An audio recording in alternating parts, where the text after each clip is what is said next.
News, views, voices of the global Indian community. India abroad. Admit right at the outset that I absolutely hate following Dr. Panchanathan because he's a natural and gifted orator, and he basically stole my entire speech. So I'm gonna have to improvise up here, so forgive me if I do. But I want to recognize and acknowledge my dear friend Sri Priya Ranganathan, Ambassador Ranganathan. We're honored to have you here, ma'am. Kandaralji, thank you very much for bringing us all together. Dr. Barai, nice to see you, sir. Dr. Desai. Nissenbai was somewhere, but he went away.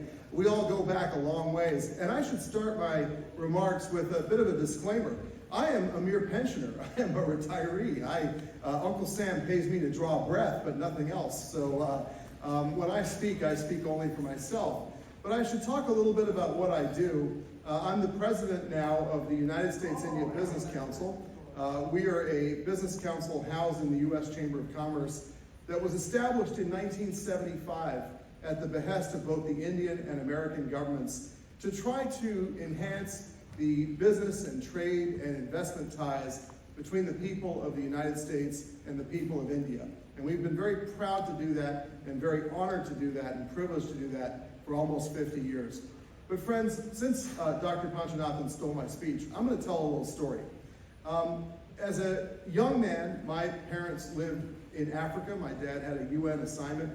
And in 1983, he retired from UN service. And we moved to the small town of Charlottesville, Virginia. Now, I had been going to America all through the 70s and in the 80s because my grandmother lived in Virginia.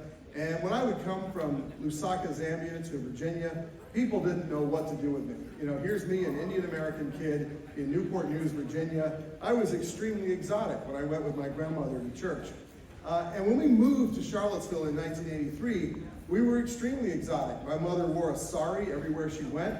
We cut a very broad swath as we went through the Safeway or the A&P grocery store. And there was only one other Indian American family in Charlottesville, Virginia back then, a gentleman who was the town planner of Charlottesville and had done a brilliant job of it.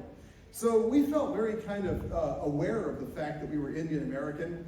And as we go through time and I get to this moment and I look at this group and where we are and what you were trying to achieve, and Kandaralji spoke so eloquently about the policy impact you're trying to have in enhancing the friendship between the United States and India and enhancing the happiness of the Indian American community, I'm just amazed at how far we have come.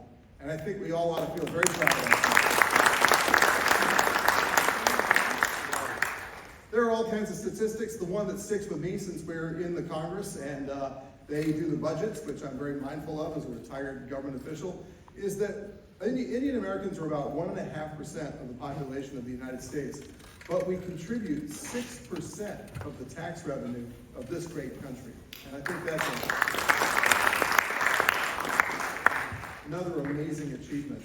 Friends, I work with a team in Delhi and in Washington, a very small team, on basically trying to smooth the path for the best possible U.S.-India economic and technological relationship.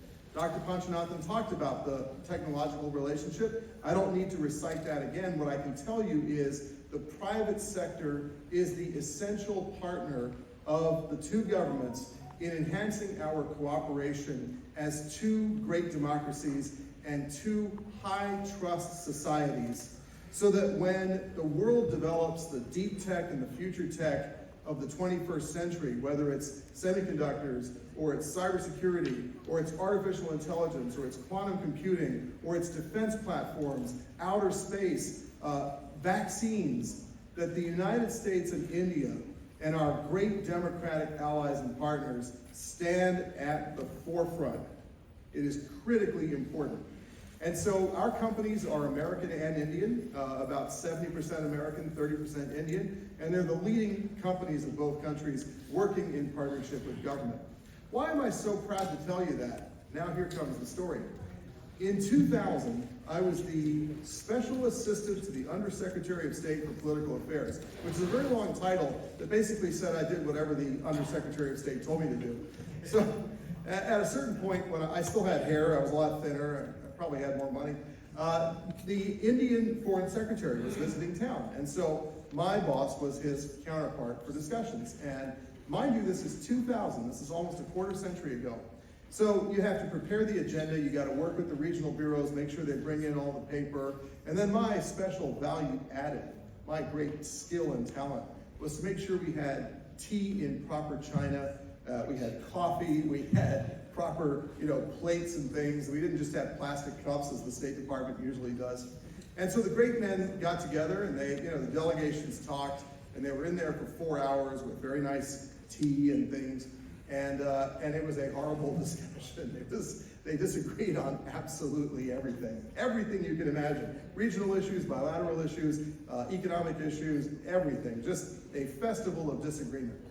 So I came out of there, young, aspiring Indian American diplomat, and I was absolutely crushed. And I went to my boss and I said, "Oh my God, boss, I'm so sorry. That was really terrible. I don't know what to tell you. I'm embarrassed. I don't know what to say." And he said, Atul, with the Indians, it's always like this. We don't see eye to eye on anything.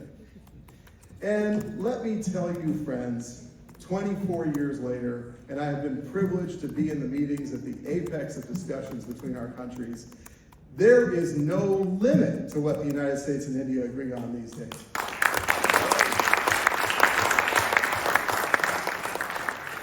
How far we as a community have come in this great nation. How far the United States and India have come together. We now have a wonderful partnership in the Indo-Pacific with our Quad partners. We have an emerging and very promising partnership in helping buttress the stability of the Middle East. We see eye to eye across the entire Indian Ocean and the Pacific Islands and in Southeast Asia and in many other places. We have technology cooperation that is being given an absolute fuel boost by both governments, and so much else: counterterrorism, intelligence, economic cooperation.